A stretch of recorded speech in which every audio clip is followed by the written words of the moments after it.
स्वागत है आप सभी का एक और लेटेस्ट वीडियो में। आज हम कहाँ से देखने वाले हैं, जहाँ से हमने कल चैप्टर नंबर 10 को छोड़ा था, आज हम वहीं से कंटिन्यू करने वाले हैं। तो उसके आगे हमें टॉपिक पढ़ना है कंपोनेंट्स ऑफ ए वेक्टर, यानी कि सदिशों के घटक। सदिशों के घटक क्या होते हैं, उससे पहले हम इनको समझने से पहले हम इस पर विचार करते हैं कि हमने 3 पॉइंट्स लिए ए बी सी, एक 3D प्लेन में ए बी सी में लिए, जहाँ पर ए पॉइंट ये हो गया क्योंकि इसमें एक्स एक्सिस की वैल्यू क्या है 1, इसमें वाई एक्सिस की वैल्यू क्या है 1, एक्स वाई जेड इस प्रकार से होते हैं। इसमें जेड एक्सिस की वैल्यू क्या है 1। तो A point, B point, C point हमने ले लिए 3D प्लेन में, पूरे में हमने पॉइंट्स ले लिए हैं, ठीक है। अब हम क्या करते हैं, अब हमने क्या करा कि इन वेक्टर्स को, ये क्या हो गया ओ ए वेक्टर, ये हो गया ओ बी वेक्टर, ये हो गया ओ सी वेक्टर, ये क्या हो गया ओ ए वेक्टर, ये हो गया ओ बी वेक्टर और ये हो गया ओ सी वेक्टर। हमने क्या करा, इनका नाम रख लिया, इसका नाम रख लिया आई वेक्टर, इसका नाम रख लिया जे वेक्टर और इसका नाम रख लिया के वेक्टर। इनके नाम रख लिए हमने, इनका नाम रख लिया के वेक्टर। अब हमने देखा कि इसकी वैल्यू कितनी थी 1, वैल्यू कितनी थी 1, क्योंकि ये कितनी डिस्टेंस कवर कर रहा था 1 1 1, यानी कि तीनों ए बी सी तीनों पॉइंट्स 1 1 1 डिस्टेंस कवर कर रहे हैं। तो इन सब का जो वैल्यू है, जो मैग्नीट्यूड है, जो परिणाम है वो कितना है 1। इन सब का परिणाम कितना है 1, यानी कि इसका भी परिणाम 1 है, यानी कि ओ ए वेक्टर का यदि हम परिणाम देखते हैं तो वो क्या आता है 1। इसी प्रकार से इसका परिणाम देखते हैं तो वो क्या आता है 1। इसी प्रकार से इसका परिणाम देखते हैं तो वो क्या आता है 1, यानी कि इन सब का परिणाम क्या है 1 है, ठीक है। क्लियर, यहाँ तक क्लियर हुआ। अब आपने देखा था यदि किसी भी सदिश का परिणाम 1 आता है, यदि किसी भी सदिश का परिणाम 1 आता है तो हम उसे क्या बोलते हैं यूनिट वेक्टर, यानी कि मात्रक सदिश। क्या बोलते हैं मात्रक सदिश, यही देखा था ना आपने, क्या बोलते हैं उसे मात्रक सदिश बोलते हैं। और इसे रिप्रेजेंट किससे करते हैं, कैप से रिप्रेजेंट करते हैं। यदि ए वेक्टर का परिणाम क्या है 1 है तो इसे कैसे रिप्रेजेंट करेंगे, ए कैप के द्वारा। तो ओ ए वेक्टर को क्या बोला था हमने आई वेक्टर, तो हम इसे क्या लिख सकते हैं, ये किसके इक्वल है आई कैप के द्वारा, क्योंकि इसका परिणाम कितना है 1। इसको क्या बोल सकते हैं जे कैप और इसको क्या बोल सकते हैं के कैप। तो आई थिंक आपको क्लियर हुआ होगा कि आई कैप, जे कैप, के कैप हम इन्हें क्यों बोलते हैं। तो आपको पता चल गया कि आई कैप, जे कैप, के कैप क्यों बोलते हैं, ठीक है। उसके आगे हम देखना है, इनमें हमें एक पी पॉइंट लेना है, इसे थोड़ा सा रफ कर लेते हैं।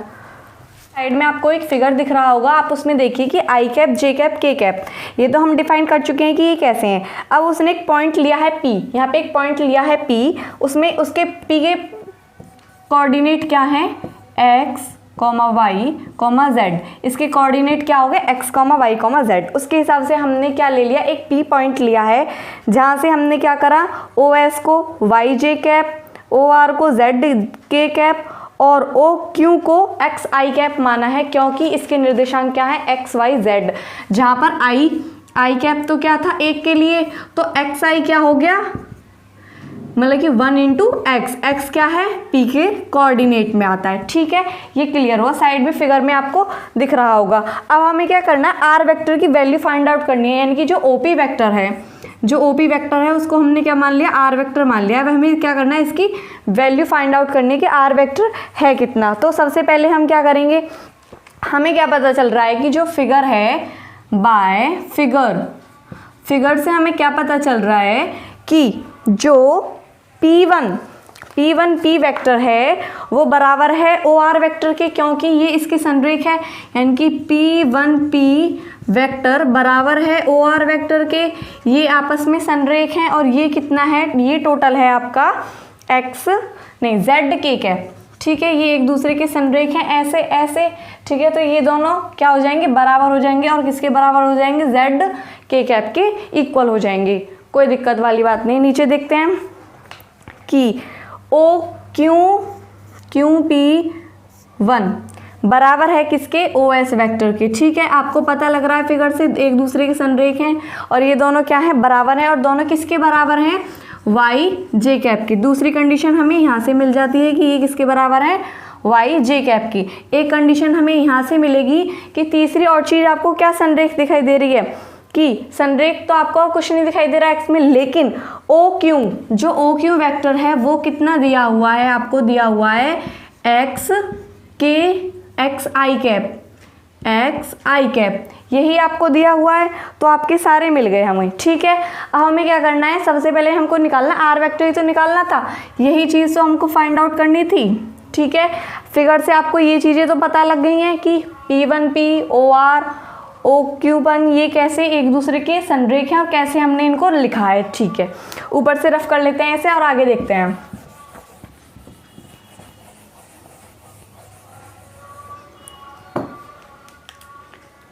कि OP1 वेक्टर क्या होगा, OP1 वेक्टर क्या होगा, आप फिगर से देख के बताइए कि OP1 वेक्टर क्या होगा। क्या होगा, OQ plus QP1, OQ plus QP1 कैसे होगा, यहाँ पर लग रहा है आपका triangle rule.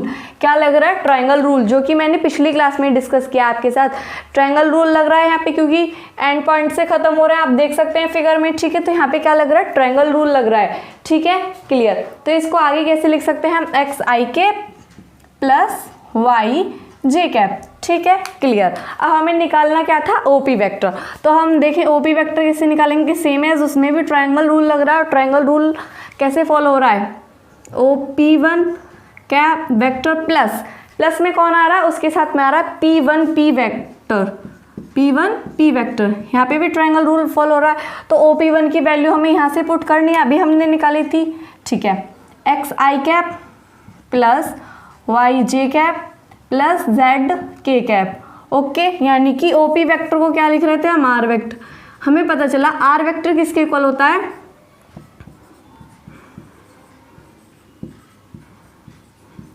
X I cap Y J cap plus के कैप। ठीक है, अब फिगर को हटा देते हैं। ओके, तो ये हो गया हमारा क्वेश्चन पूरा सॉल्व हो गया। यानी कि आर वेक्टर किसके बराबर आ गया, x I cap plus Y J cap plus Z K cap. ठीक है, ये पूरा आपके क्वेश्चन सॉल्व हो गया है। ठीक है, वो आपने फिगर में देखा कि कैसे एक दूसरे के संरेख थे, कैसे हमने इसको निकाला था और कैसे ये एक दूसरे के संरेख थे। फिर हमने फिगर में दो ट्रायंगल फॉर्मूलाज लग रहे थे, उनसे हमने आर वेक्टर को फाइंड आउट कर लिया। लेकिन अगर हम बोलें कि आर वेक्टर, जो आर वेक्टर है इसकी वैल्यू क्या होगी, इसका मैग्नीट्यूड क्या होगा, आर वेक्टर का मैग्नीट्यूड क्या होगा, सिंपल है। तो आर वेक्टर का मैग्नीट्यूड देखते हैं। आर वेक्टर का मैग्नीट्यूड क्या होगा, जब हम देखते हैं तो हमें यहाँ पर दो ट्रायंगल नज़र आते हैं। एक पहला ट्रायंगल आता है नज़र हमको, कौन सा, OQP1, OQP1 सबसे पहला ट्रायंगल है हमारा। आप फिगर में देखेंगे पिछले वाले में जो आपकी बुक में दिया हुआ है, OQP1, जिसमें Q क्या है, 90 डिग्री का एंगल है। ठीक है, तो यहाँ से क्या पता लगा आपको कि OP1 किसके बराबर है, OQ प्लस QP1। यानी कि OP1 यदि हम निकालते हैं तो किसके बराबर है, OQ प्लस QP1, और इनका क्या लेना हमको, मॉड, क्योंकि हमें क्या चाहिए, मैग्नीट्यूड। ये इसके बराबर है तो ये क्या हो जाएगा, रूट और इनका स्क्वायर। ठीक है, क्लियर। अब OQ क्या था, एक्स आई कैप, क्या था, एक्स आई कैप। जब आप एक्स आई कैप का स्क्वायर करेंगे तो आई कैप कितना, आई कैप की वैल्यू कितनी होती है, 1, 1 का स्क्वायर तो 1 ही रहने वाला है, एक्स का स्क्वायर करने पर एक्स स्क्वायर हो जाएगा। तो ये क्या हो गया, एक्स स्क्वायर प्लस QP1 कितना है आपका, वाई जे कैप, वाई की वैल्यू तो 1 रहने वाली है और ये क्या हो गया, वाई स्क्वायर। ये होगी आपकी OP1 वेक्टर की वैल्यू। किसकी वैल्यू होगी, OP1 वेक्टर की वैल्यू। ठीक है, इससे आगे हम दूसरे ट्रायंगल OPP1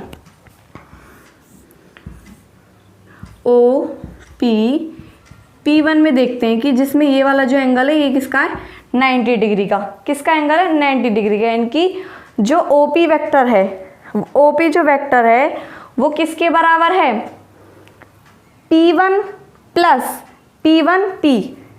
ओके, P1P, ये नहीं है आपका, ये वाला एंगल आपका 90 डिग्री का है। ठीक है, ये वाला 90 डिग्री का। जब आप 3D में इमेज करेंगे तो आपको पता लग जाएगा OP वेक्टर किसके बराबर है, OP वेक्टर बराबर है OP1 plus P1P, OP1 vector का स्क्वायर प्लस P1 वेक्टर का स्क्वायर। और जब आप इसको रखेंगे वैल्यू तो क्या हो जाएगा, OP1 कितना था, X square plus Y square कितना था X square plus Y square, और जब हम इसका स्क्वायर करेंगे तो रूट हट जाएगा, तो क्या हो जाएगा X square plus Y square, और इसका कितना है जेड स्क्वायर, P1 P का। तो आर वेक्टर की वैल्यू कितनी आ गई आपकी X square plus Y square plus Z square. Okay clear, तो इतना क्लियर है आपको? जी बिल्कुल क्लियर है। ओके तो जो आर वेक्टर था उसको हमने लिख लिया, किसके रूप में लिख लिया, यहाँ पे लिखते हैं जो आर वेक्टर था उसको हमने लिख लिया X I cap plus Y J cap plus Z K cap, और इसकी वैल्यू को क्या कर दिया हमने X square plus Y square plus Z square. अब हमारा टॉपिक क्या था, टॉपिक तो हमारा घटक चल रहा था, घटक चल रहा था। तो घटक क्या होते हैं, घटक होते हैं दो प्रकार के, एक अदिश घटक एक सदिश घटक। क्या होते हैं, एक अदिश घटक एक सदिश घटक। ठीक है क्लियर है इतना कि एक अदिश घटक एक सदिश घटक। अब अदिश घटक कौन से होते हैं या सदिश घटक कौन से होते हैं, तो जब हम इसको इस फॉर्म में लिख सकते हैं, इस फॉर्म से देखना है, जो x y और जो z हैं ये हैं आपके अदिश घटक। क्या हैं, अदिश घटक। ठीक है, और x I cap Y J cap plus Z K cap क्या है आपके सदिश घटक। ठीक है, सदिश का आप जानते हैं मतलब क्या होता है, सदिश का मतलब होता है जो दिशा के साथ दिया हो, और अदिश का मतलब जो दिशा के साथ ना दिया हो। तो एक्स वाई जेड दिशा के साथ नहीं है, तो ये क्या हो गया अदिश घटक, और ये क्या हो गया आपके सदिश घटक। जो अदिश घटक होते हैं उन्हें समकोणिक घटक भी कहा जाता है। आप याद रख सकते हैं, पेपर में क्वेश्चन इस प्रकार से भी आ सकता है कि समकोणिक घटक को डिफाइन कीजिए। ओके आगे हम पढ़ते हैं, इनका थोड़ा सा क्या देख लेते हैं और इनको थोड़ा सा वेल डिफाइन कर लेते हैं। अब तक हमने क्या देख चुके थे, हम सदिशों का अलजेब्रा देख चुके थे उनके घटक के बिना। ठीक है, घटक की फॉर्म में नहीं देखा था, हमने देखा था कि उनको जोड़ेंगे कैसे और घटाएंगे कैसे। लेकिन जब यदि जो सदिश हैं वो घटक के रूप में हो, अब घटक के रूप में कैसे होते हैं आपने अभी देखा था, जब हमने आर के घटक किए थे तो क्या आया x I cap plus Y J cap plus Z K cap, यही आया था आपका। ठीक है, लेकिन अगर हम इसको देखें तो हम इसको ऐसे लिख सकते हैं x I cap plus A2 J cap plus A3 के कैप। ठीक है, और B को देखते हैं तो ये क्या हो जाएगा B1 i cap plus B2 j cap plus B3 k cap, यानी कि दो हमने सदिश ले लिए उनके घटक के रूप में। अगर अब हम इन्हें जोड़ते हैं तो क्या आएगा, हाँ तो इनका एडिशन क्या आएगा A vector plus B vector.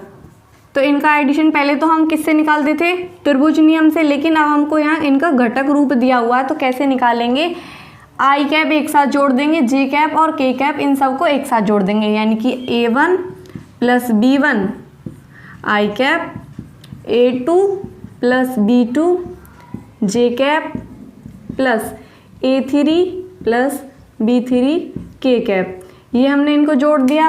और यदि हमको A vector minus B vector निकालना हो तो क्या करेंगे, सिंपल एज दैट घटा देंगे। तो A1 minus B1 i cap plus A2 minus B2 j cap plus A3 minus B3 k cap. और यदि आपको B vector minus A vector दिया हुआ है तो आपको B1 माइनस A1 करना है, यानी कि B1 माइनस A1 जिसमें से घटाना है आपको उसी में से घटाना है जिसमें से आपको दिया हुआ है। ठीक है, यहाँ पे क्या करेंगे B2 minus A2 plus B3 minus A3 के कैप। ठीक है, ये क्या हो गए आपके जोड़ हो गए और घटाने हो गए, इनके रूप में हम इनको वेक्टर फॉर्म में लिख सकते हैं। और यदि आपको ऐसा दिया हुआ है कि जो A वेक्टर है वो B वेक्टर के बराबर है, तो ऐसा कब पॉसिबल है कि जो A वेक्टर है वो B वेक्टर के बराबर है, ऐसा तभी पॉसिबल है जब इनके संघटक अवयव क्या हो, समान हो, यानी कि A1 किसके इक्वल हो, B1 के।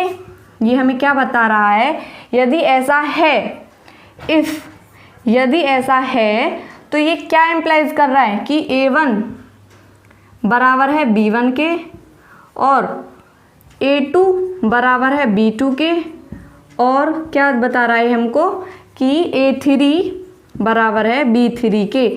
आप यहाँ पे एंड लगा लीजिए, ठीक है, यानी कि a1 बराबर है b1 के, a2 बराबर है b2 के, a3 बराबर है b3 के। कब?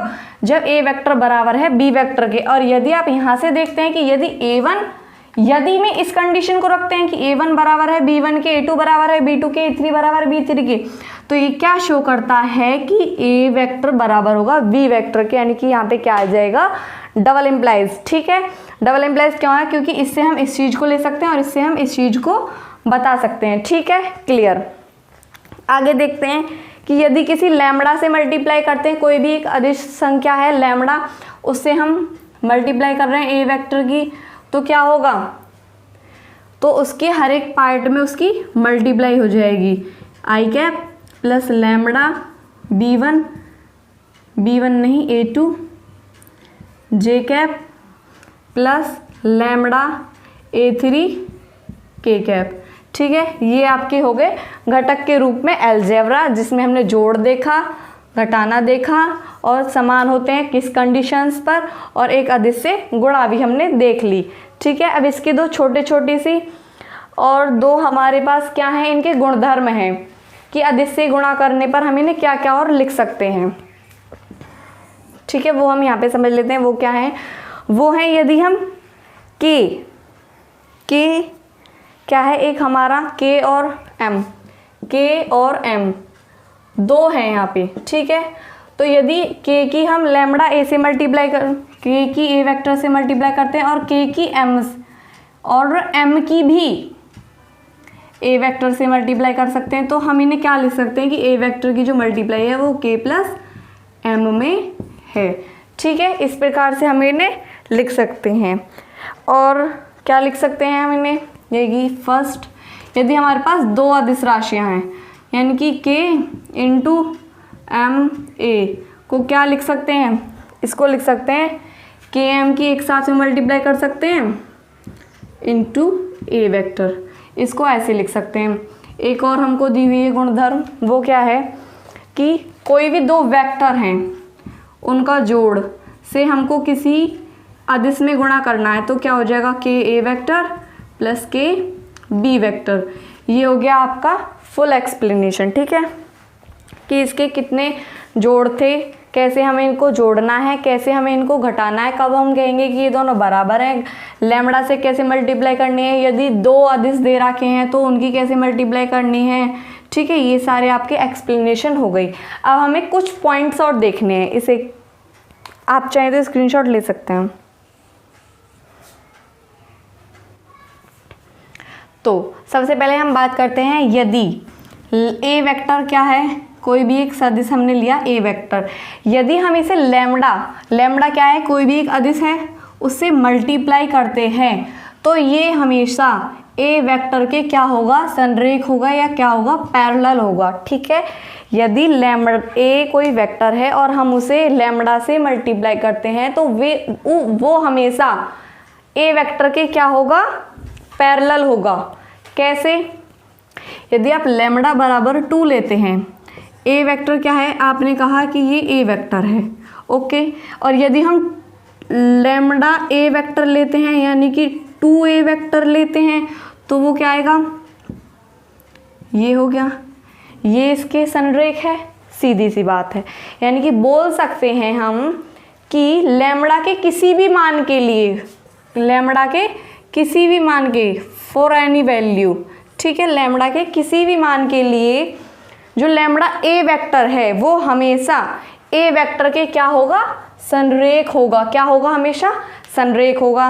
ठीक है, यानी कि क्या बोल सकते हैं हम, ए वेक्टर और बी वेक्टर कब संरेख कहे जाएंगे, जब बी वेक्टर क्या होगा, लैम्बडा ए वेक्टर होगा। ठीक है, यानी कि बी वेक्टर क्या होगा, लैम्बडा ए वेक्टर होगा।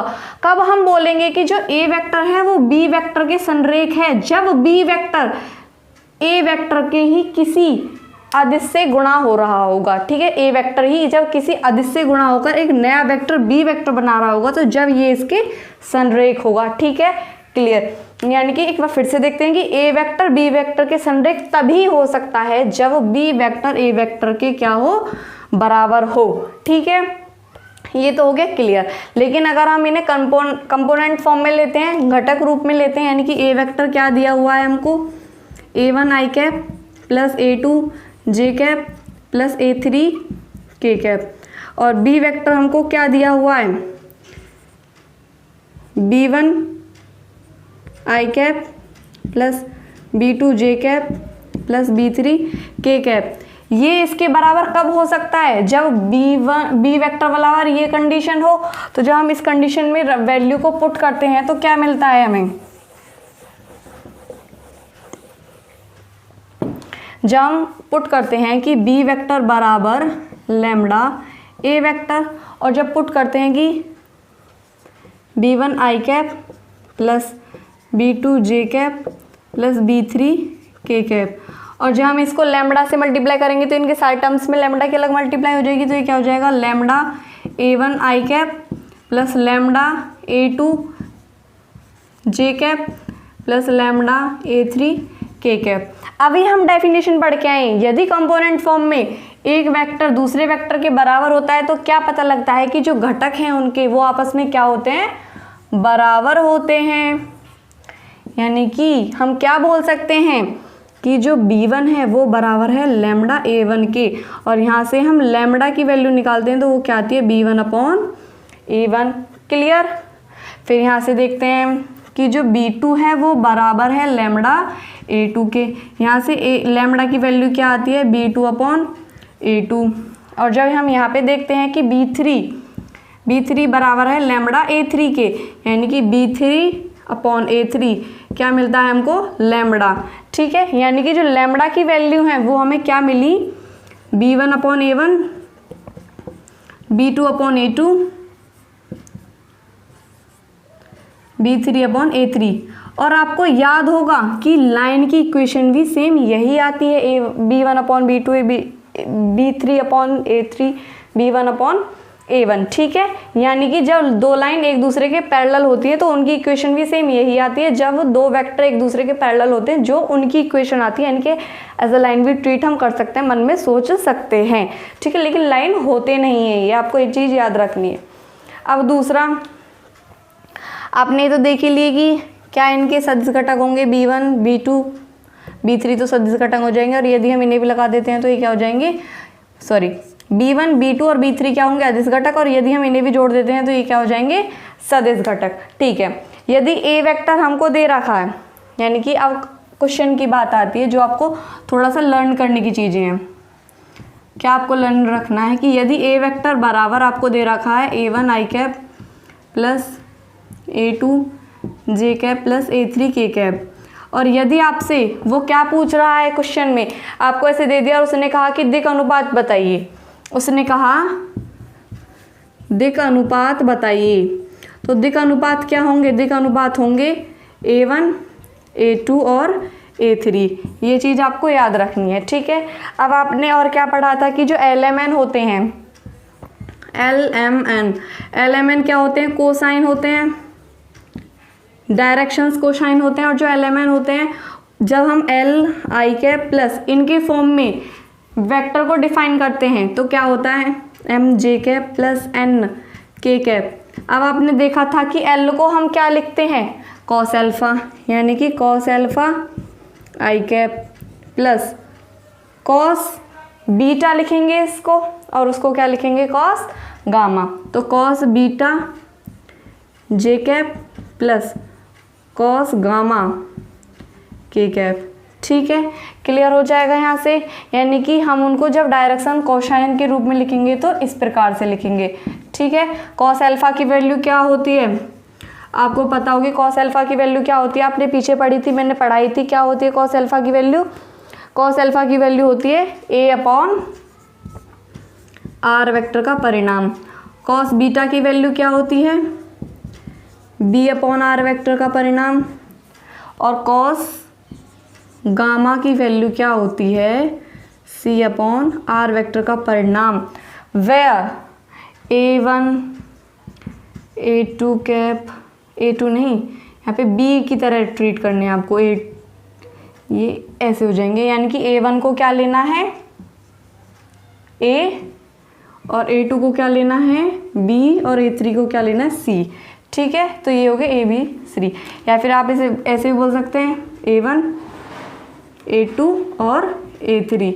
जब आप A1 A2 A3 के रूप में लिखेंगे तो आप इन्हें ऐसे भी बोल सकते हैं। ठीक है, और इसी के साथ आपका ये जो टॉपिक है वो ख़त्म होता है कि कंपोनेंट ऑफ वेक्टर्स पूरा आपका ख़त्म हो गया। ठीक है, अब इसके आगे 1-2 डेरिवेशंस और हैं, उन्हें हम कल करेंगे और कल हम क्वेश्चन डिस्कस करेंगे। और यदि आपको वीडियो अच्छी लगी हो तो वीडियो को लाइक करें, कमेंट करें, शेयर करें, और यदि आपका कुछ डाउट है तो आप कमेंट सेक्शन में लिख सकते हैं। Thank you so much.